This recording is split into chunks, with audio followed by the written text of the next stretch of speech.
You're listening to Speaking Sidemount, the podcast where we talk all things sidemount diving, from equipment, skills, techniques, and sidemount diving expeditions to interviews with some of the world's top sidemount divers. Whether you're new to sidemount, been sidemount diving for years, or just want to know more, this is the place for all things sidemount. I'm your host, Steve Davis. Let's get wet. Hey, welcome back to Speaking Sidemount. I'm Steve Davis. Well, here we are, 2019. I hope you all had an amazing holiday season and your new year is starting out just great. We have an awesome episode coming up for you today featuring Natalie Gibb of Under the Jungle, Mexico. Nat is a consummate sidemount diver, cave instructor and explorer, and together we go deep into sidemount diving, cave exploration, sidemount and cave instruction, and we discuss the use of air or gas integrated transmitters for sidemount and technical diving. So a lot to look forward to there. Now, personally, I've had a super busy end to last year, and most notably, I was finally able to release the ebook, Sidemount Fundamentals, that I started all the way back in 2016 while I was working at Gozo Technical Diving. It's been awesome to finally get the book out, and thank you to all of you who've purchased it so far. I hope that the information is helping you become a better sidemount diver. It is, in essence, the course manual for my Sidemount Fundamentals course, and it covers everything from the benefits of sidemount through to selecting your equipment, setting it up, putting it in the water, and the 10 fundamental sidemount skills that you need to master to become a great sidemount diver. The ebook can be purchased via my website at www.sidemountpros.com, and if you have any questions whatsoever, please feel free to reach out to me directly. Now, at the end of my last episode of 2018 on sidemount diving at Truck Lagoon, I mentioned that I'd be working with Pete Mesley's Lust for Rust to put together a sidemount group for June 2020. And I'm really pleased that we now have some details for this trip, and I'll be able to share a link for them in the podcast notes, and this can also be found on my website. If you want to know more, please feel free to reach out to me, and definitely have a listen to the episode for the lowdown on sidemount diving, the amazing wrecks of Truck Lagoon. Now, lastly, before we kick off with Nat today, this episode is very kindly sponsored by Shearwater Research. I mentioned meeting Lynn and Bruce Partridge during the truck trip last year, but I absolutely love this company and the products that they develop, their brilliant customer support, and I'm very grateful for their support of Speaking Sidemount. Watch out for more on Shearwater in coming episodes as I take a further look into the use of air integrated transmitters for sidemount and tech diving. And so, on with the show.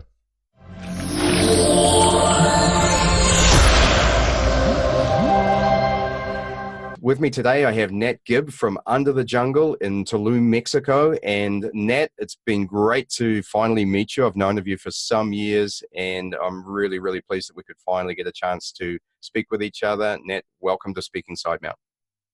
Thank you so much for having me on your show. Oh, you're welcome. Now, I asked this of all of my guests, and I think it's a really great place to start. How did you get started in diving, and lead into how did you also get started in sidemount diving? So I had never expected to be at all interested in scuba diving, not even a tiny bit.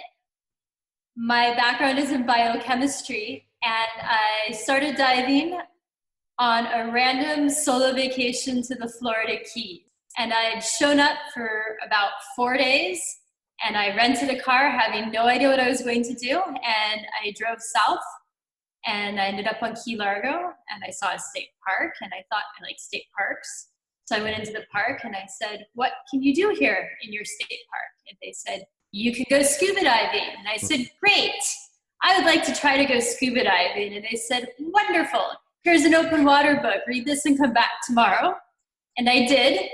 And from that very first dive in a murky green lagoon in John Pennekamp State Park, I was completely hooked. So I went back to New York, where I was living at the time, and I walked into a dive shop and ordered a dry suit so I could dive locally, and that's how it started. Wow, amazing. So many people have the same experience. I remember myself, I'm going to give my age away here, but I did my first dive in, 1976 or something like that. My stepfather was a Navy diver. In those days, no BCDs, no computers, no nothing. He put a cylinder on my back and pushed me underwater, and that was it. And you could see about 2 meters, but I thought, wow, this is awesome that you can breathe underwater. And then when I finally did a course, I was very lucky, 30-meter visibility, amazing fish life. I thought, wow, this is me. So from those beginnings, how did you get into Sidemount and cave diving and all that sort of thing? I got into cave diving first. Mm-hmm. I had moved to Mexico to do a research internship related to chemistry that didn't pan out at all. It's a very long story. But I ended up staying in Mexico for a bit to do a dive master course. And while I was here doing my dive master course, I went on a guided cavern tour. So a guided cenote dive that you can do as a recreational diver. And that dive was inspiration for me. The moment I saw the cavern zone of Dos Ojos, I was completely and unequivocally hooked. It was inspiration, and I came out of that very first dive on the Barbie line saying I wanted to be a cave diver, I wanted to explore caves, I wanted to own a cave diving shop, I was going to teach cave diving one day, and that I had never known what I wanted to do with my life because I'd simply never done it, and now I knew. So it's inspiration. What an amazing experience. And so many of us fall into doing degrees at university that then guide us in a certain direction. And then later on in life, or at some point, you cross your real calling. It's quite awesome that happens, isn't it? It is, but what's really funny is that I originally came down here to do a chemistry-related coral reef research internship. And now, through cave exploration, I'm actually starting to work with scientists, specifically on some biochemical things now. Yeah. So my degree will probably get used in the long run. Yeah, and that's really cool because there is so much of that in caves, isn't there? I mean, the water chemistry, the development of formations and the chemistry behind that is super interesting. I was reading an article on that just this morning on some caves in an area that I'm looking at, and I was just staggered at the amount of detail that they were going into around water chemistry and how formations were formed, if you like. It's absolutely fascinating. So from that cavern dive, you then went on and became cave diver, cave instructor. Talk us through how that all came about. So I had about 60 dives under my belt and was working on my PADI dive master course. So I stayed in Mexico, and it took me several years to achieve my full cave certification. And then I started working at a small dive shop, and from there was able to pick up some cave guiding and some cavern guiding, but was still working as an open water instructor. The most important thing actually that happened to me in retrospect was the shop was sold and I got laid off. So I didn't have a job and I started freelancing. And of course I was quite upset about it at the time. But that was actually what led me to making a lot of the contacts that I now have and having more free time to look at caves and start to really spend a lot of time cave diving for myself. From there, then, I just started developing a client base, eventually went into business with the old owner of the dive shop that I used to work with. As a woman freelancing at that time, you must have been one of the only ones. There can't have been too many. Yeah, there really weren't any other female freelance just cave guides. There was a few cave instructors that were female, but not a lot of just pick up and work cave guides. But it's never been a thing that I felt ever made any difference. I think that's something really interesting. Maybe people don't realize that girls have been involved in cave diving since the very beginning, just because it's sort of bad to say, but maybe girls aren't as loud about it as some of the big egos originally were. But even when you look at some of the large projects, like the old Nachich exploration project, a good third of the names on that are females. Sure. So it's nothing new or unusual, and it wasn't at my time either. Yeah, sure. Yeah, and it's really interesting. I mean, I've had Jill Heineth and Audrey Cadell and now yourself on this, and I agree with that. I think it absolutely makes no difference. I think the only difference that gender makes is perhaps you stand out a little more. Could be an advantage for you in terms of freelancing. It was, absolutely. I think it goes both ways. Sometimes it's going to be an advantage and sometimes it's going to be a disadvantage. Nothing's cut and dry or black and white like that. Yeah. So you definitely have this standing out because, well, I'm 4'11", so you're a 4'11" female. Yeah. So you're unusual, so people remember you. But Sure. I've also had a few interesting clients that kind of, looked at me like, you remind me of my 12-year-old niece or something really super creepy. Yep, both sides. Hopefully that only lasts as long as they see you in the water, right? I remember when I started diving with Audrey Cadell and I saw her in the water and I thought, oh my God, she is so good. Any element of gender goes out the window when you see someone who's that skilled, that good a diver, especially side mount diver as well. I actually think cave diving is a sport that small girls are uniquely fitted to. We have a big advantage consumption rate when we fit in smaller places. Like if you're as good a diver as me, I can still get into smaller places. Let's talk about the path to become a cave instructor and then how that, were you cave exploring before you were a cave instructor or the other way around? I was cave exploring before I was a cave instructor. I did my cave instructor process pretty slowly, to gain experience at each level. So it took me a few years once I decided I was ready to actually become a full cave instructor. During that time, I think Vince and I started exploring together in 2008. I was pretty passionate about the concept of exploration, and I had met Vince just through a mutual friend of ours. Neither of us really enjoyed diving with, but we decided we'd go fun diving on our own together. I remember the phone call from Vince just saying, hey, come up to playa, let's talk. I really want to start an exploration team. Sat down, we had a few beers, and we both agreed that we were willing to spend our absolute last cent on the planet pursuing cave exploration. So we have sometimes spent our last cent on the planet pursuing cave exploration, but it's been a blast. It's one of those things. I remember interviewing Patrick. He asked one of his mentors way back, how do you make money out of this? And the answer was, you don't. You spend money. Exactly. But you get to do cool things, huh? You get to do cool things. What were some of the first exploration projects you and Vince got involved in? Well, the very first time Vince and I ever found a place to explore was a place called Santuario. The cenote is called Santuario. And this was an amazing experience. It was me, Vince, and another friend of ours who, after the experience, decided never to go exploring with us again. And we met the owner to go scout out this place. Mm-hmm. It was on this fellow's property. He got his machete and we drove about 17 kilometers back from even a normal dirt road. And we started hacking around through the jungle at his property, looking for this cenote, which he theoretically knew where it was. And the sun started to rise and it got hotter and hotter. We were looking for this cenote and things started to look familiar after a few hours. And I started to question whether the landowner really knew where he was going. Mm-hmm. And everybody kept shushing me, right? Like, don't stir the pot, make sure he stays happy, he's gonna show us his cenote. After a while, I became increasingly convinced. And then the landowner was about 65, so he was starting to get really exhausted, and we'd brought a few tanks. So we were dragging the tanks around on our shoulders, and everybody was dying. And we didn't have a compass, we didn't have a GPS, and we had no idea what we were doing. And it was high noon in August. And I finally managed to convince the landowner to admit he didn't know where he was. And then the emphasis became on just trying to get back to the truck. And it was highly stressful because Vince had to be on a flight to France at 4:30 in the afternoon that day. We actually got out of the forest and back in the truck around 2 p.m. We went screaming back to his house, threw his laundry, like that was in a plastic bag from the laundromat, into his suitcase, and drove him straight to the airport. He barely made his 26-hour flight to France with multiple layovers.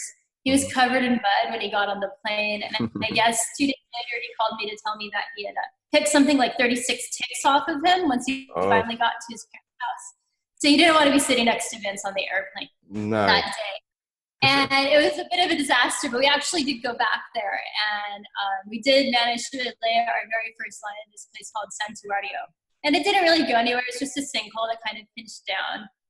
And the person that got lost with us refused to ever go exploring with us again. I bought a GPS immediately. So problem solved. I learned from my experience. So that was our very first exploration.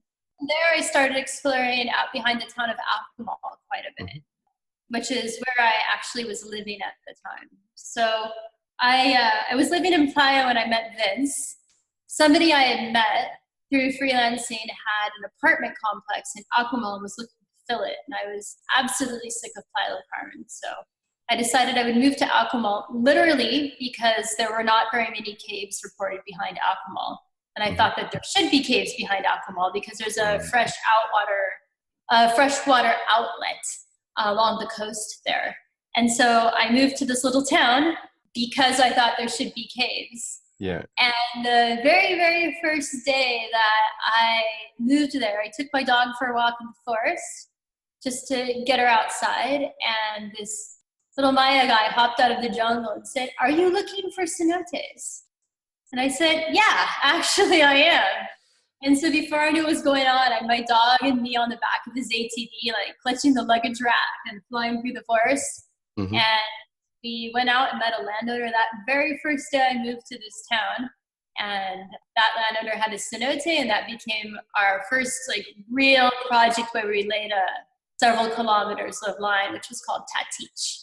I think I read in your profile that as you were doing this exploration, you were kind of building the skills that you needed for that, such as staging and using DPVs and so on. So talk us through kind of the growth in your diving that mapped along the same path as your exploration projects. Yeah, Vince, who's my exploration partner, always says like the caves are teaching us. They're our ultimate teachers. And I absolutely agree with that. So it all started with exploration, and we needed Sidemount because we needed to get into this relatively tight entrance at Tatich. And that's how we actually started Sidemounting, was for exploration, which was relatively common at that time. It really wasn't done. The only person teaching in Sidemount down here was Bogarts. And so we made our own Sidemount systems, which were terrible.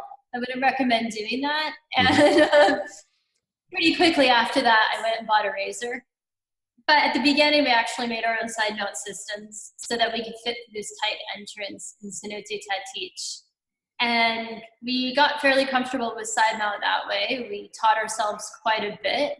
And then the next place that we were exploring, we needed to go farther. It wasn't so shallow. It wasn't so short. So we started staging, and exploration staging really because of that.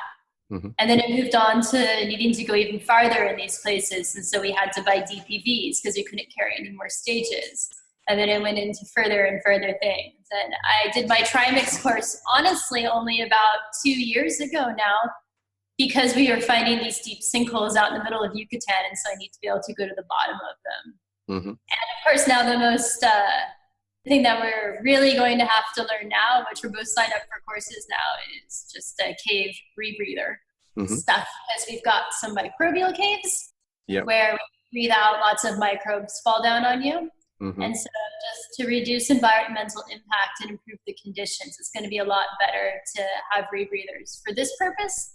And also because they're tending a bit deeper. So we're looking at 80 feet, 24 meters average depth, all the way to about 30 meters average depth on a lot of them. And so the new exciting thing the caves are teaching us is closed circuit. And are you looking at back mount closed circuit or side mount? So Vince and I currently own 2 French side mount rebreathers, which are called jockeys.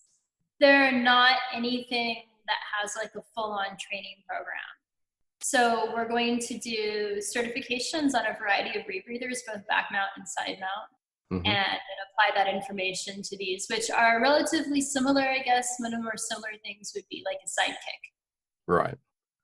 So they're manual rather than electronic? Yes. Yeah.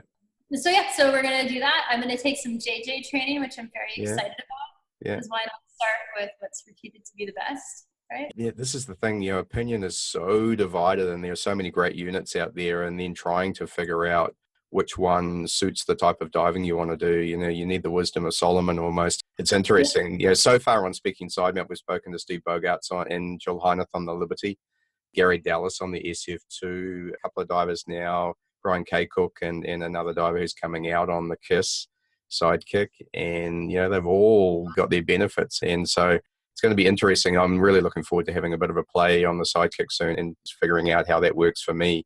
Depth is an issue, and I think the other thing, talking of staging, it's interesting staging open circuit versus staging bailout. If you're in the same cave for a few days, you can stage your bailout once, you probably won't use it, so it can stay there for the duration. especially when you're remote, you've got a much better way to stage equipment and get the infrastructure side and logistics side done for your project. That's absolutely one of the main benefits we're looking at for some of our Yeah. explorations. We're doing 5-6 hour dives now. So to really, with rebreathers, reduce the amount of physical things that we have to carry on us. Yeah. Do a setup dive at the beginning of the week and a breakdown dive at the end. Everything goes well.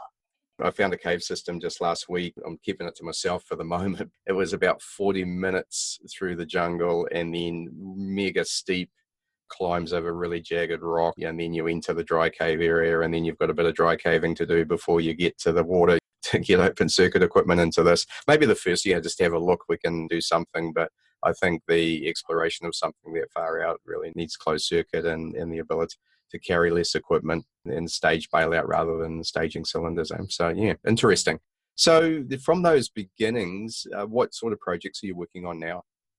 Currently, we've got about 3 main areas we're working on. One is in the area of Muyil, where we've been working since 2009. And we still have several ongoing projects there that we're not finished with. And one of them is really going to benefit from rebreathers eventually when we get to the point of being confident enough to use rebreathers in actual cave exploration, which will be a while. But for me, that's actually the least exciting area that we're exploring. The 2 places I'm really excited about right now are the center of the Yucatan Peninsula, so in the actual state of Yucatan, where we're finding deep sinkholes, and more closer to Belize along the southern region, where we're finding a lot of microbial caves, which are tending to be pretty terrifying in some ways, full of hydrogen sulfide, full of bacteria, deeper, but absolutely fascinated, and I'm completely addicted by these places. Yeah, to the science of it as well, huh? Absolutely. So you're also an instructor, so Sidemount instructor, cave instructor. How do you devote your time between instructing and exploration? Is it kind of instructing to pay the bills and exploration for the fun part? Basically, yeah. So Vince and I own Under the Jungle, which is a dive shop. Between the workload that we have instructing, which is pretty full these days, it's very difficult to find time to explore. So we've started just scheduling exploration weeks every couple months. As we increase the number of instructors at our shop, we're hoping someday to make that, like we get a week a month to go exploring. But that's sort of a pipe dream right now. Yeah. But I do also truly love teaching, right? So if I was only exploring, this doesn't sound really funny.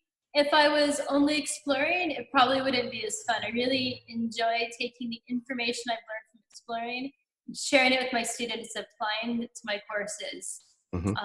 And it works really well that way, because you almost end up analyzing what you've done in your most recent exploration projects and then applying it to your courses, and you learn more and more this way. Awesome. So you're always evolving. So tell me a little bit about your philosophy. So what's it like to do a course with Nat Gibb in terms of Sidemount diving?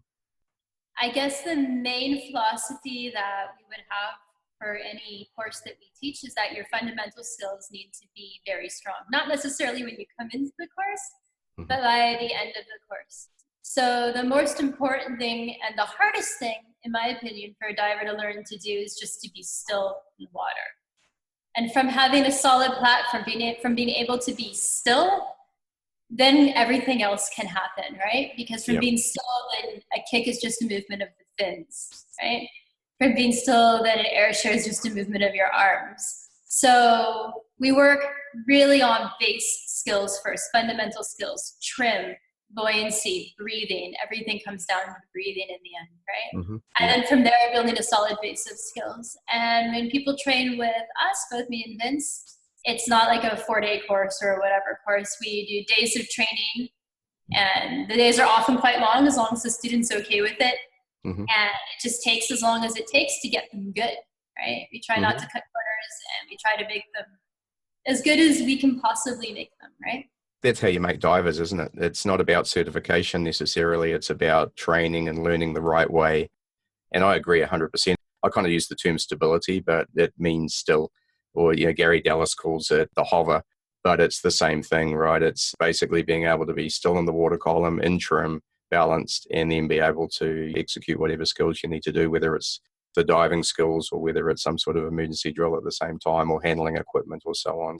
Yeah, the hardest thing to do is nothing. Yes, yes.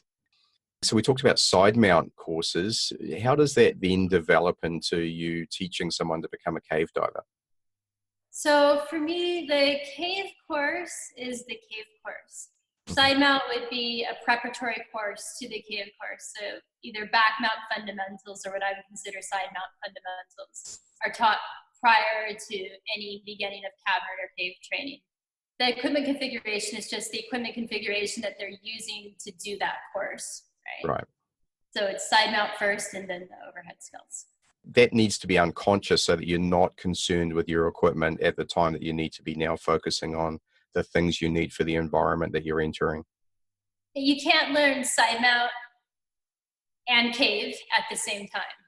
One set of skills at a time, right? As you're introducing someone into cave diving, what sort of things are you emphasizing in terms of the course? I mean, obviously there's the things that they have to learn in terms of, laying line and gas management and so on. But what sort of philosophy are you trying to, get your students to understand for cave diving versus? Itself. Yes. So the general things I want to teach people, I want to teach them, to love cave diving, if I can, first, and respect the environment, of course. And I think both Vince and I really try to emphasize like seeing a cave and reading a cave and understanding the cave itself, as opposed to just following lines. So navigational techniques based on seeing the negative space of the cave, the shape of the tunnels, the compass headings, back referencing and taking visual snapshots of where you are. Because where we are in Mexico, of course, the danger isn't depth. It's navigational error that everybody comes up against. So besides those base skills of being extremely controlled in the water, I really try to teach people to understand and read caves. Because of course I want everybody to love caves like I do, and I want my students to someday go out and explore caves as well, right? So I try to teach them almost to be explorers from the very beginning, even if they're following somebody else's lines. Yeah, I understand. And I guess, Audrey Cadell made this comment when I was talking to her, which is if you're in a cave that you've never been in before, you are actually exploring. You may not be discovering something for the rest of the human race, let's put it that way, but you're certainly exploring and uncovering new information for yourself. And I love that navigation stuff because I kind of get the feeling that a lot of cave divers, especially early in their cave diving career, if you want to call it that, are really line followers, and they're so reliant on the line because you're taught to focus on that you lose touch with the environment that you're in. I do a lot more wreck diving than I do cave diving. It is so vital within a wreck that you do that for the same reasons, because sometimes lines are a lot less reliable inside a wreck than they are in a cave. Sometimes it's harder to lay, sometimes you don't lay. And so being able to use depth and direction and the lines of the wreck is so important. And certainly that needs to be applied more to cave diving, I feel. In my courses, I consider the line a secondary reference. I like that. Yeah, caves are the primary reference. The line is the secondary. One of the things we say on wreck courses to differentiate between wreck diving and cave diving is wrecks are man-made. They're designed so that people can pass through them, walk along decks, walk up ladders to change decks and so on. Whereas caves are made by nature, so therefore they're more irregular. They are somewhat the same, so one passage can look very much like another, designed by nature, so there's nothing regular about it at all. So how do you teach that?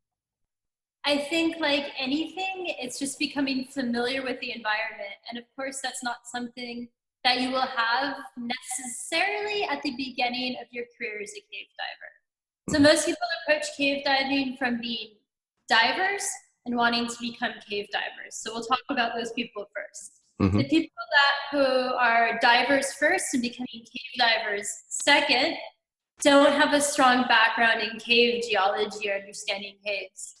And so for those people, it's absolutely vital that they just cave dive a lot and that they learn as much as they possibly can about the geology, how things performed, because then when you understand what you're looking at, things become different.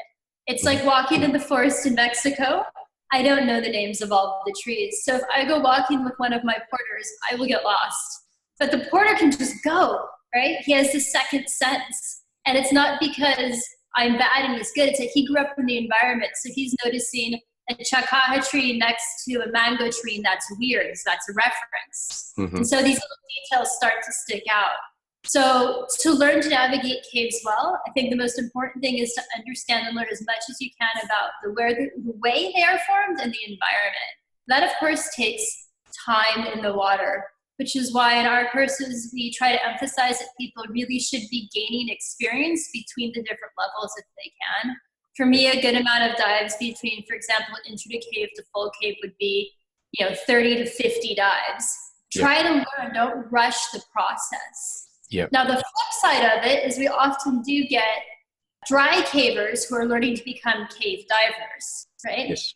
So those people will face a different level of challenges. They'll often be weaker on the diving side.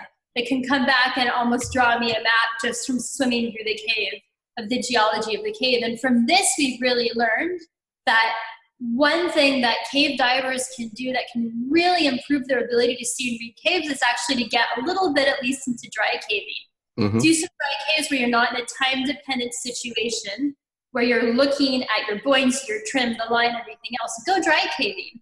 Start to deal with some dry cavers and let them teach you about things, about the geology, about the different formations, about how to read a cave.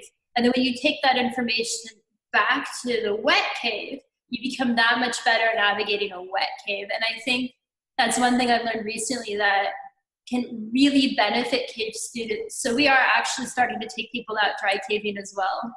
Yeah, I think that's really awesome. Going back to my experience last week, that was not the first time I've been in the dry cave, but the first time for a long time.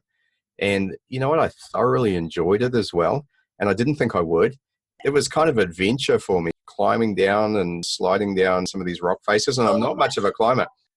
Yeah, it's so much harder. Dry cavers are nuts. Yeah, you're sort of terrified going down, and actually going down's harder than going up. I learned that part very fast, is the going down part, because you sort of feel that less attached than you are going back up. And we had some amazing experiences. We slid down this rock face. We had some ropes for the beginning of it. Then the ropes went away, and then we had to kind of have our back against the wall and our feet on the other side as we slid down the chute. Then we had to let go and fall into some water. It was quite cold compared to this is in the Pacific Islands.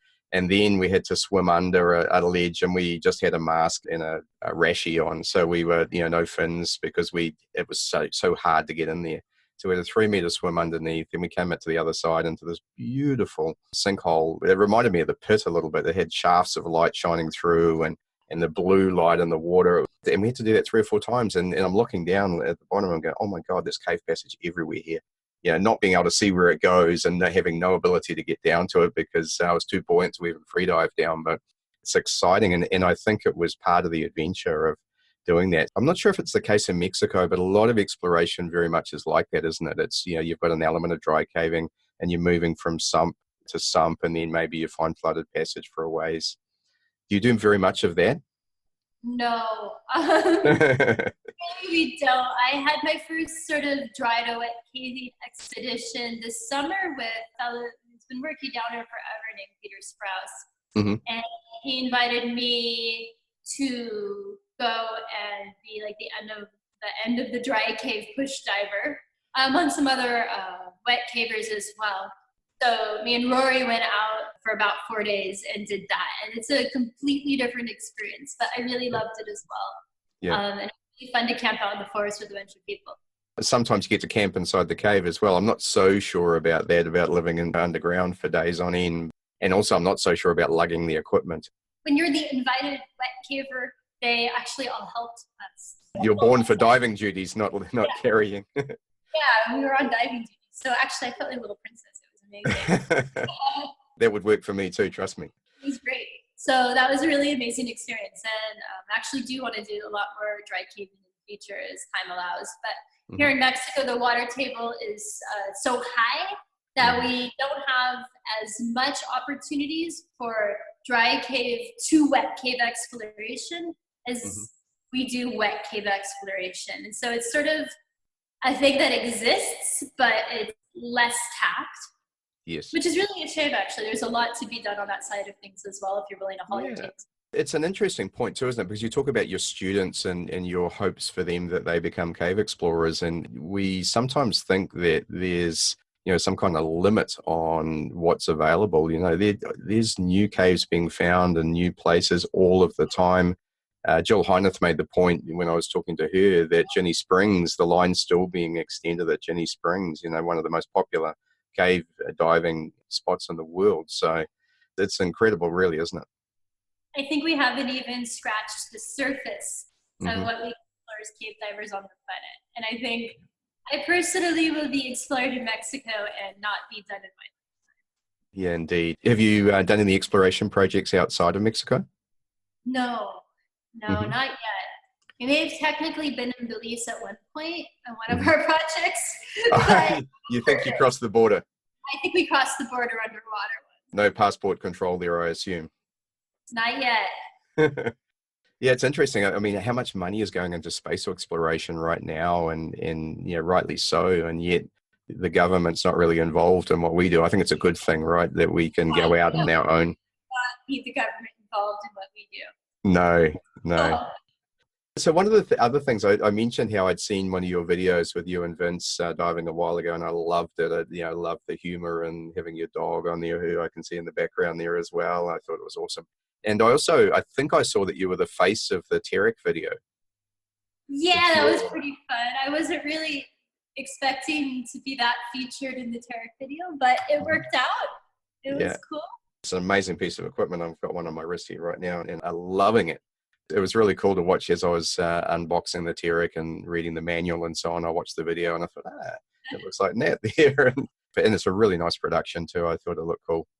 Yeah, they did a really, really good job with it. I'm doing some work with Shearwater on the Terek, but more specifically around air-integrated transmitters. And it's been not much discussed, but it's been a somewhat discussed subject. And I know Shearwater themselves, when they thought about air integration, they really looked at it from the perspective of it's a recreational tool, and it's pretty cool for recreational divers to have a transmitter on their back mount cylinder so that they can keep a closer eye on their gas. I admonished one of our local divers here the other day who told me he got out of the water twice with 10 bar, and that I think air integration was a good way to remind him when his cylinder was getting a little low. I gave him a slap at the back of the neck and don't do that again, sort of thing. But I think, yes, it does have a place there, but it's been interesting to see it start being applied in technical diving. I have friends who are using it on their rebreathers, using 2 transmitters, and I've started to do some work myself in side mounts. Have you had a chance to have a look at air integrated transmitters or done some thinking about it? Yes. So I have actually spent about a week diving with the Shearwater Paradox and air integrated transmitters. And I've had some students using them now, and I absolutely love it. And I'm definitely getting my own as soon as possible. Okay. Tell me what you love about it. I love not actually having to physically move my pressure gauges and check them. And I love having it like on the light up screen on my wrist. It is, for me, as good as the difference between having a LCD computer that lights up and not. That was a big game changer, I think, for pretty much everybody. Now, having that information on my wrist is pretty much as big of a game changer. I don't think it's a safety issue. You should be checking your gauges all the time regardless. So I don't think you're safer with air integrated or safer with analog pressure gauges as far as your ability to monitor your gas. You should just be doing that anyways. For ease of use, it was so wonderful. And it was also more streamlined, right? Because the way I was using it eventually becomes just using the transmitter, which I think I would do. I would use just the transmitter as opposed to a transmitter and a pressure gauge, which I know that some people are doing. Yeah, and then the manual itself, and I guess it's just Shearwater protecting themselves and making sure they're trying to do the right thing. The manual actually says that the transmitters should be used with an analog SPG. And Steve Bogarts wrote a really nice piece on this as well. If your SPG fails, and they can fail, then you call a dive. If you have a transmitter issue or a communication issue and it can't be resolved, you call a dive. So just as you would with any other piece of equipment. So the bottom line is you've got to ask yourself, are they reliable enough? Once you're satisfied that they are, then yes, I don't think there's any reason why you you can't do that? Well, my experience with the Paradox and the transmitters was that they were very reliable. I think there are some advantages to them, definitely. Mm-hmm.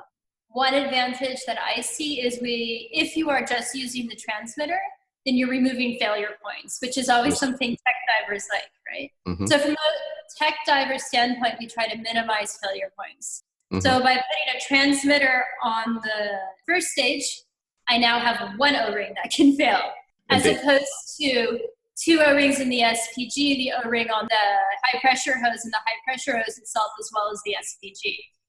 Yeah. Plus a swivel, which is much more, I guess, likely to fail. Tell me about how you're mounting the transmitters. What regulators are you using? I'm using Atomics, and I am mounting them in the exact same location that I mount my SPGs. So the SPGs point down along the tank, so that lower high pressure port. I have used them pointing up as well, and for me, I didn't find any issue with it. I still felt like it was relatively streamlined. Thanks very much. I really appreciate that. And so from your point of view, no barrier whatsoever. And I guess when you go to rebreather, there shouldn't be any reason why you wouldn't apply that technology to O2 and dual cylinders as well, right?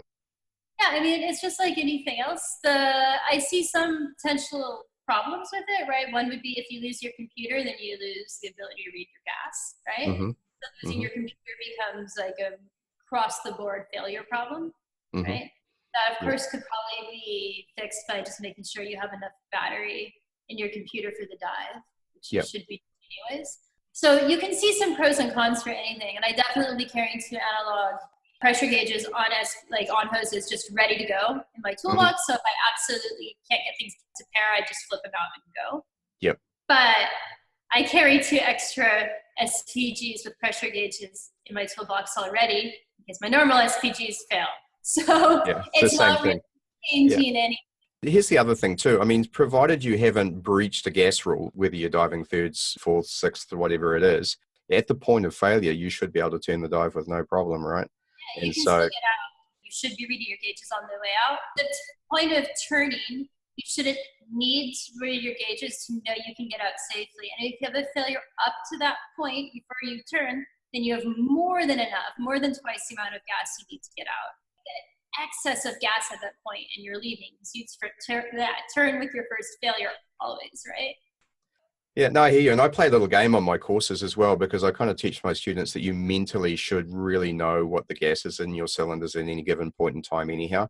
So if you're checking regularly and you know your sac rate and you know the work that you're doing at that point in the dive, and I can feel 10 bar left and right. I know when it's time to change versus necessarily having to look. It's not that you don't look, but it's, do you really have to, given that you know you've got enough gas is the point. So yeah, I mean, you should be, but in an emergency, if you can't see it, you should be confident you can still get out, just like zero visibility, right?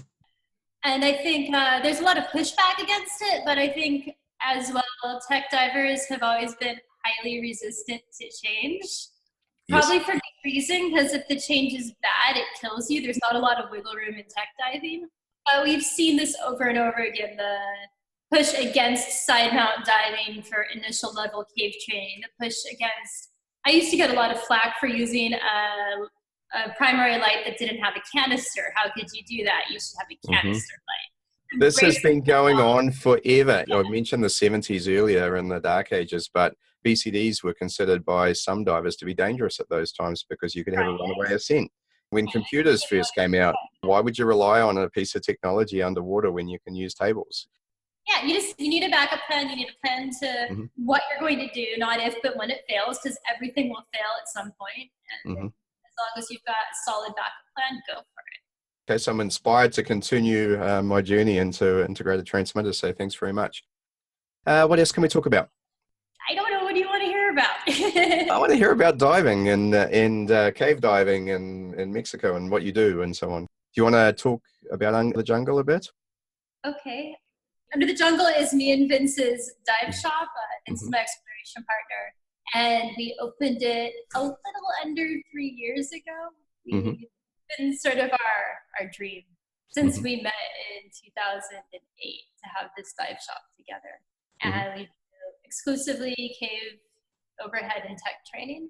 We love it. It's just a small little shop where we... It's in Tulum? It is between Tulum and Playa at the Okay. entrance of Cenote Taj Mahal. Yeah, I know. Yeah, that's where I did my very first dives in Sidemount. And that was the dive shop there. Very cool. Yes, we opened the shop in 2016. Right, and I've got to come back. I've been threatening to come back for so long, so now I'm sort of meeting more and more friends from there. So yeah, I look forward to that sometime soon. Thank you for your time. I so much appreciate it. Yeah, you're very welcome.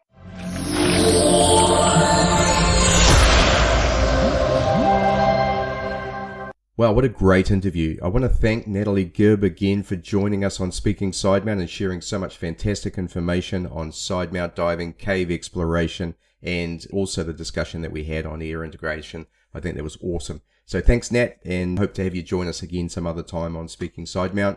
Before we go, I also want to personally thank the team at Shearwater Research again for their support of the show. It goes a long way to making the show possible, and I'm very, very grateful. And lastly, just a reminder, if you're interested in the Sidemount Fundamentals ebook, it's available through my website, www.sidemountpros.com, and also look out for the information on Truck 2020, the Sidemount group that we're putting together to join Pete Mesley's Lust for Rust. You've been listening to Speaking Sidemount from www.sidemountpros.com. If you like the podcast, please subscribe and consider leaving us a 5-star review. If there's something you'd like us to cover on the show, then let us know via our Facebook page listed in the podcast notes. Thanks again, and we look forward to you joining us on our next episode of Speaking Sidemount.